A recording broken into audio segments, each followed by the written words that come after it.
So today we'll start with the problem of linear quadratic regulator. So far we have discussed the problem of state feedback design for the single variable case and also for the multivariable case. We have also seen the robust uh, controller design problem also. So the main idea in the problems, whatever we have discussed, lies in having the set of desired eigenvalues.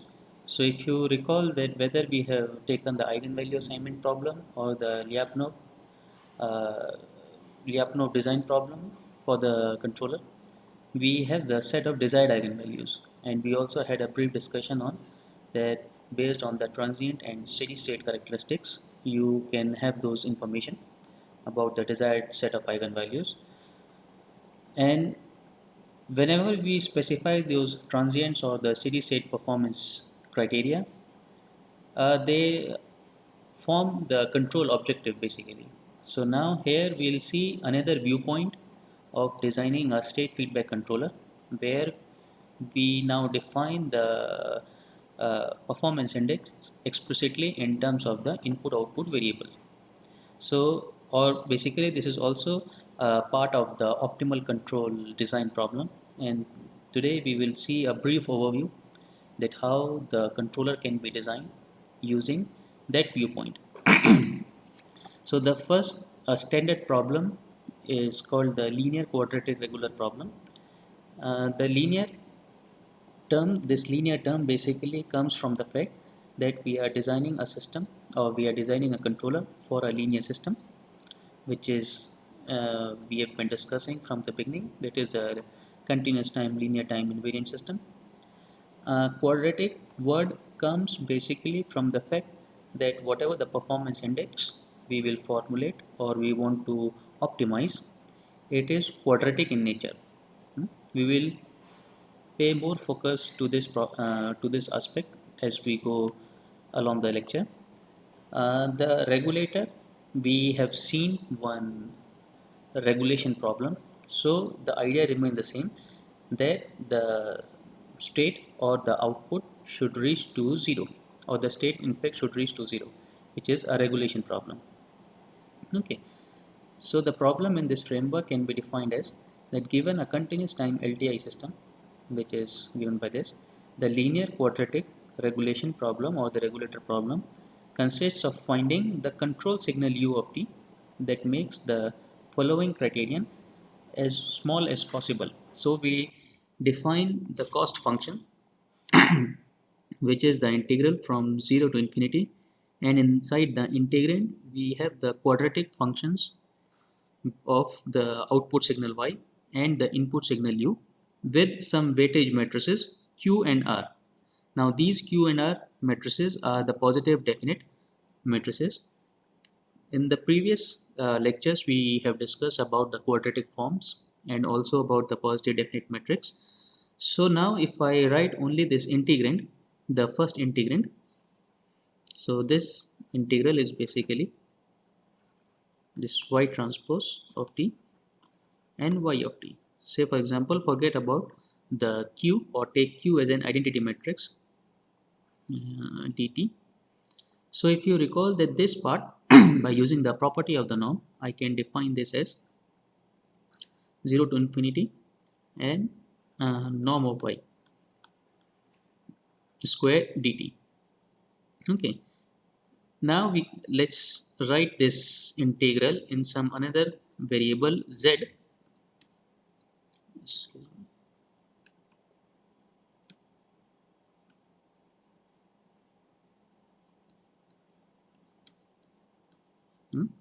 Where z could be either state or the output variable y or the input variable u.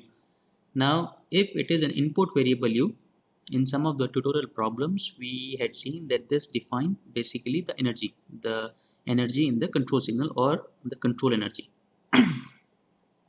Now if it is only the output signal y, then we call it the output energy. So the basic idea here is we want to minimize the energy in the input output signal, and at the same time we want to design a controller, or we want to design a state feedback controller such that this these energies are minimized.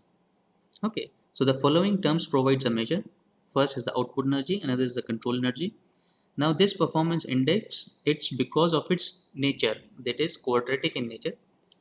That's why it is called an LQR problem, which we have defined in terms of the output variable and the input variable. Now if I represent, let's say this, I choose another function j and define 0 to infinity, and I use e of t, which is a signal, and some, let's say, some weight matrix e dt, and if I define e as r of t minus y of t, where r is my reference signal and y is my output signal. Now if I want to synthesize a gain matrix k such that this performance index is minimized, so I am actually aiming to minimize this energy so that my error becomes equal to 0.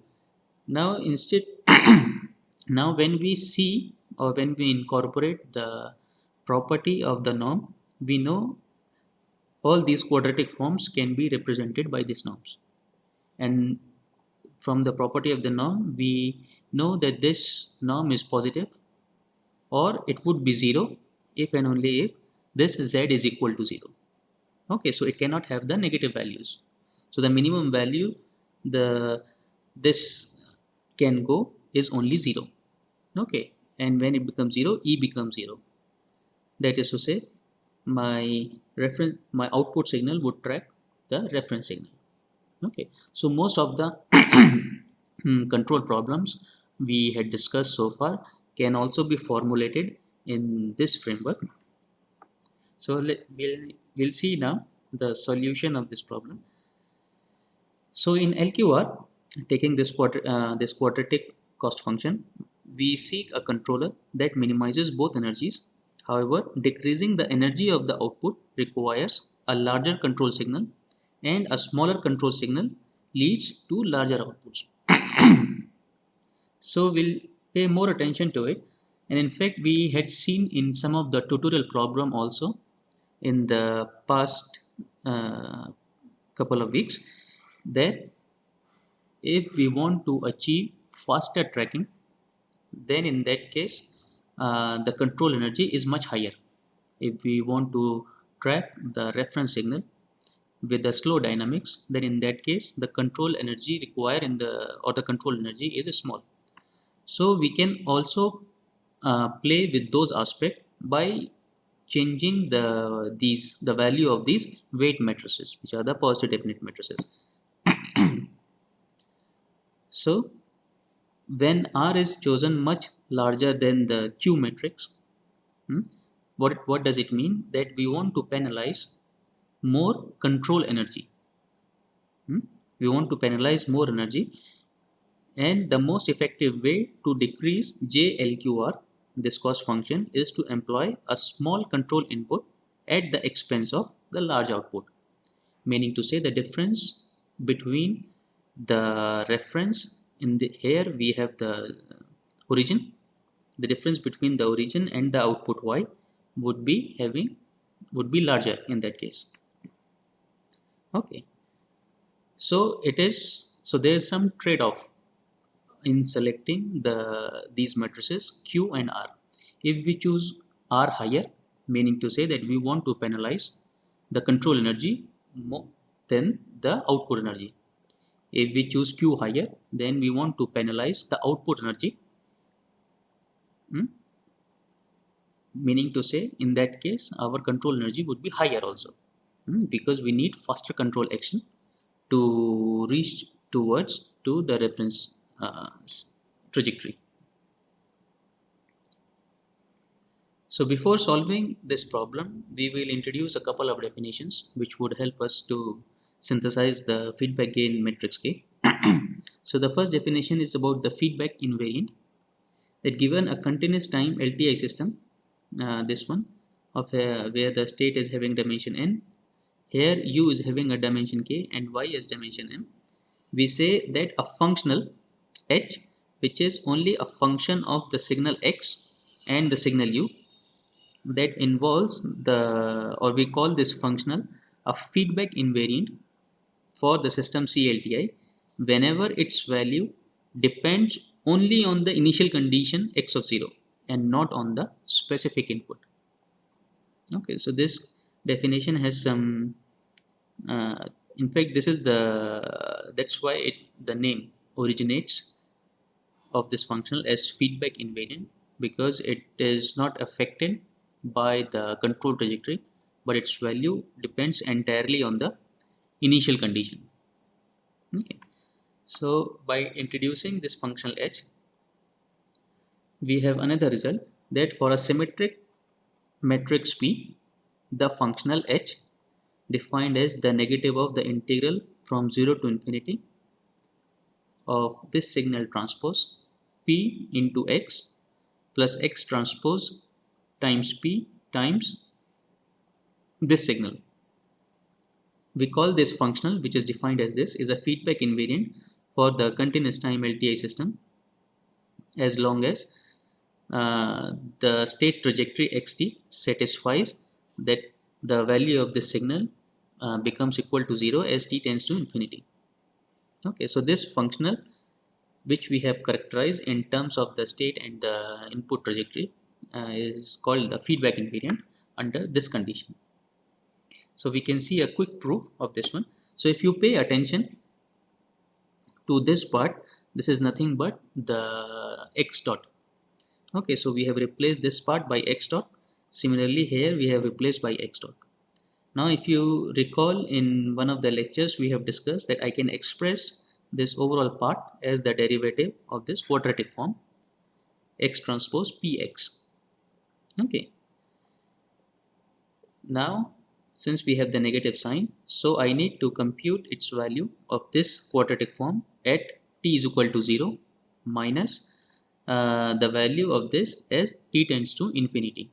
Okay, now if you see here, we have x of 0 transpose p times x of 0 minus limit t tends to infinity x transpose px.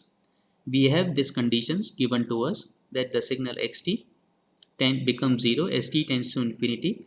So this part would go 0 and the remaining part is this one. So we see, according to the definition, that this functional becomes a feedback invariant because its value depends only on the initial condition of the state trajectory.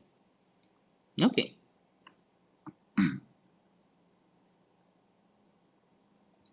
Now suppose that we are able to express a criterion J to be minimized by an appropriate choice of the input signal U in the following form.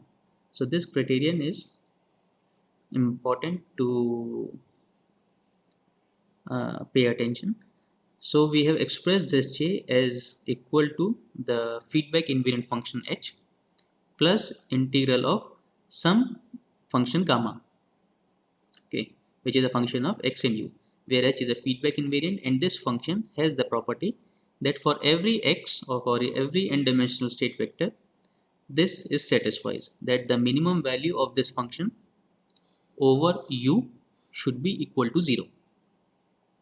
Okay, now it is pretty much straightforward that under this scenario we can write the control signal as the argument of this thing, because we are basically computing those u for which this function becomes equal to 0. So the argument of this function would give me the control signal u of t. Okay, so we know that this u will minimize the criteria J, and the optimal value of J is equal to the feedback invariant now. Okay, because if I want to minimize this function, minimizing this part would go only 0. So from here I compute u. Now once this part becomes equal to 0, and this part is independent of the time because its value depends only on the initial value of the state trajectory. So I would get this fixed value whenever this function is minimized or whenever this control signal is applied in the feedback loop. Okay. So note that it is not possible to get a lower value for J. Since the feedback invariant H is never affected by U, so once we have computed or once we know the initial condition or the initial value of the state, its value is fixed. Okay, and as we have seen in the previous result, or generally what we have seen, that this function could only get the positive value. A smaller value for j would require the integral on the right hand side of the criterion to be negative, which is not possible since this function can at best be as low as 0. Okay. So this would be the minimum value of this criterion whenever we apply this control signal.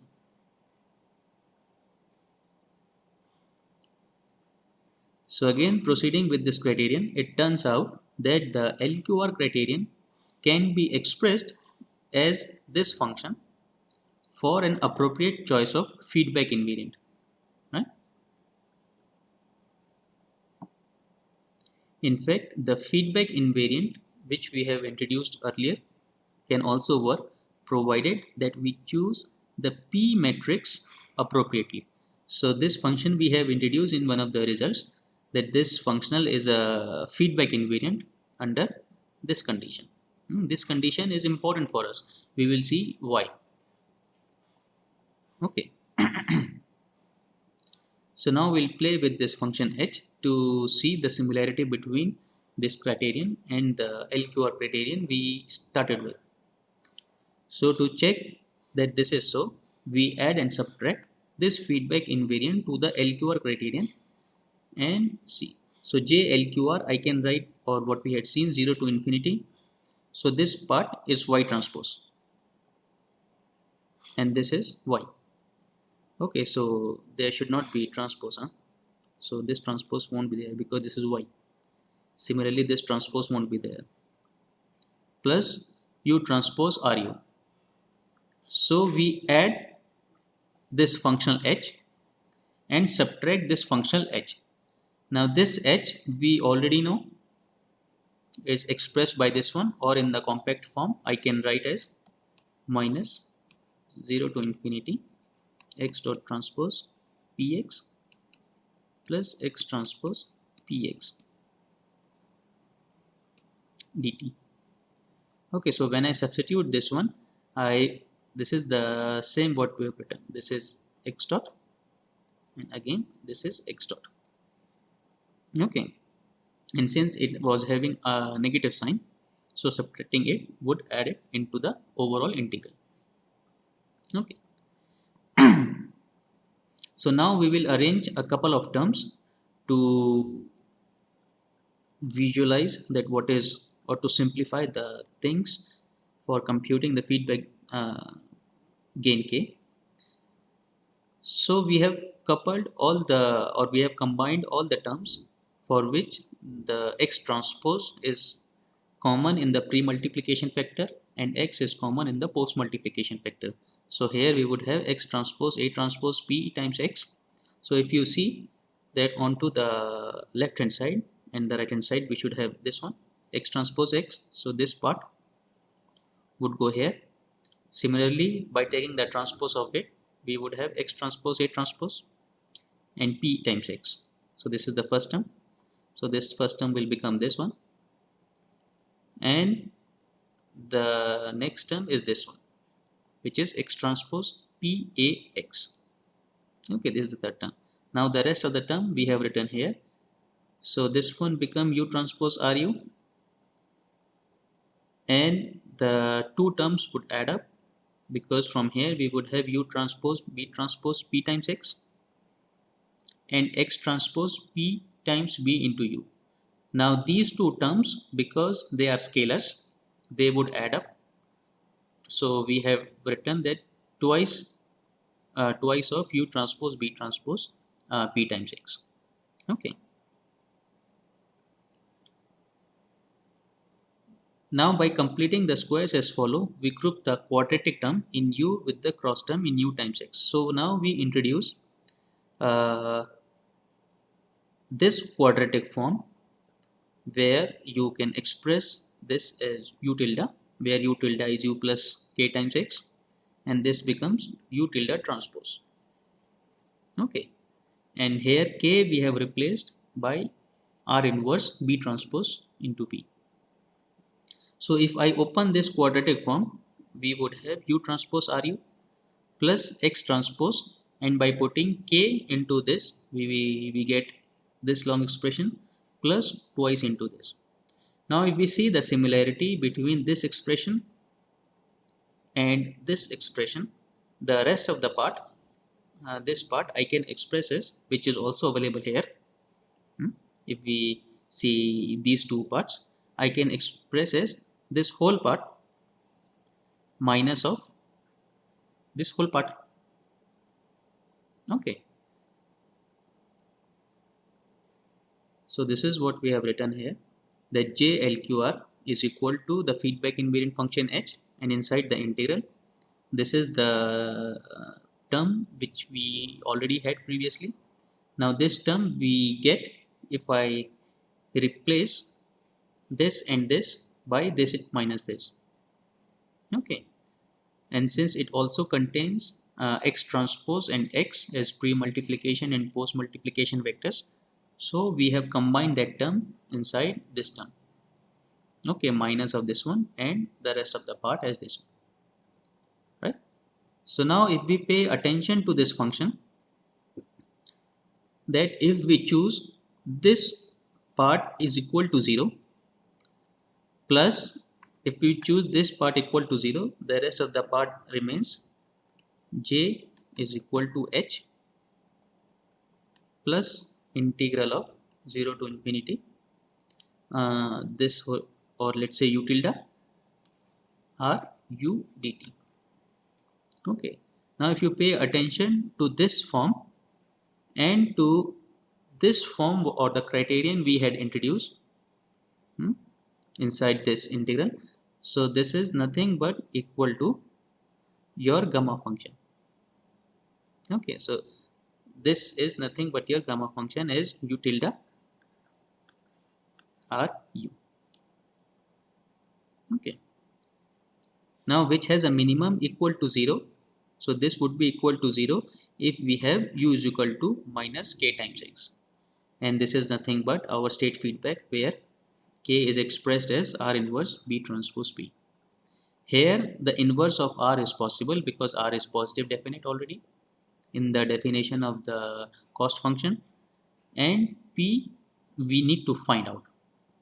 Okay, so now the problem of designing the feedback gain K, the problem now boils down to compute the matrix P, and the matrix P would be computed from this equation. Okay. So when I apply this U is equal to minus K times X to the LTI system, we know already that this would become our closed loop system.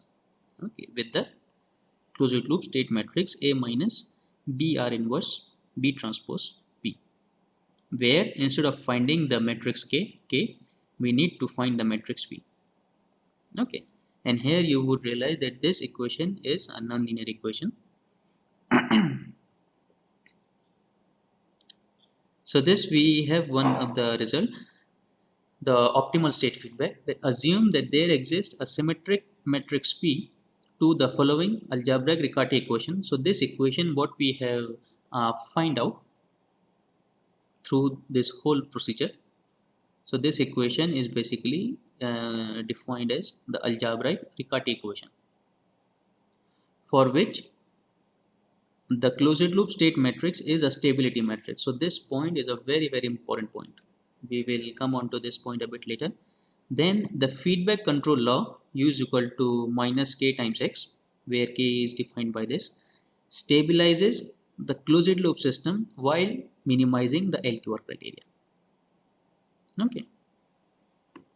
So why I say that we need to find a symmetric matrix P, for which this closed loop state matrix is a stability matrix, because there are many matrices P which satisfies this equation, but for some P this closed loop state matrix might not be a stable matrix or its Hurwitz. And since we want to minimize the cost function over 0 to infinity, we definitely want that the state trajectory should reach to 0 as t tends to infinity.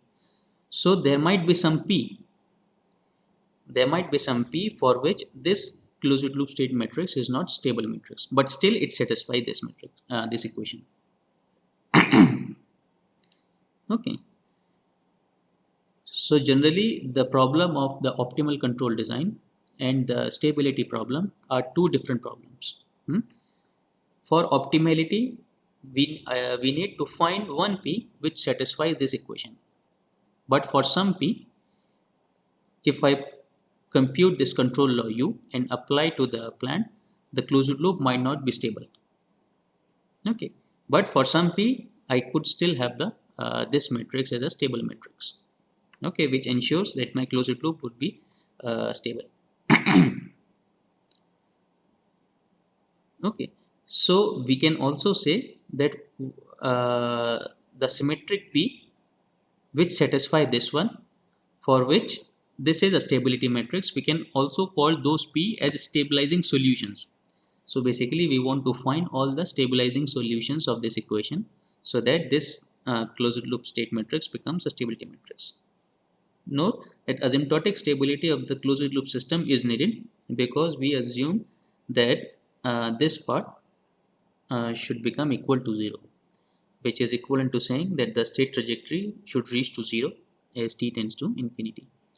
Now here we have I have put one paper in the footnote where we have discussed another viewpoint of discussing the linear quadratic problem using Krotov sufficient conditions. So you may look at this paper to get to dwell into more into this subject.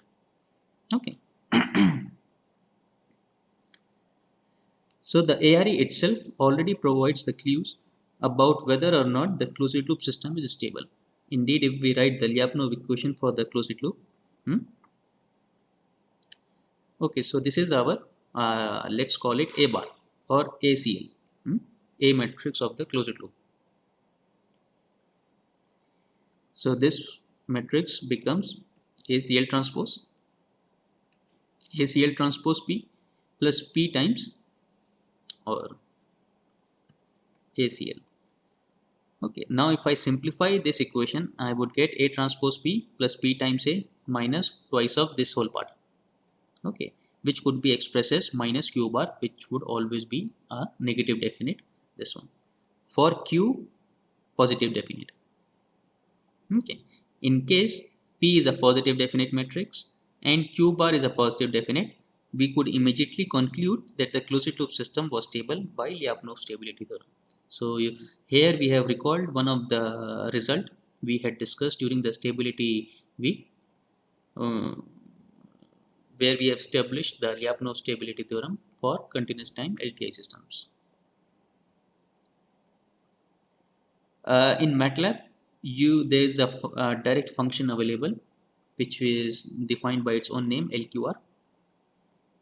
So here on the left hand side we give three outputs of this function whose arguments are the AB matrices. This QQ is nothing but C transpose QC, which is the weight matrix in the cost function. This RR is the weight matrix of the control energy, and NN we have not discussed about this NN, so for the moment you can put NN is equal to 0. So here NN, so let's say, we have discussed this J 0 to infinity as the norm of Y weighted by Q plus norm of U weighted by R. Okay, so there are some couple of terms, let's call it phi, which are the multiplication of Y and U or X and U.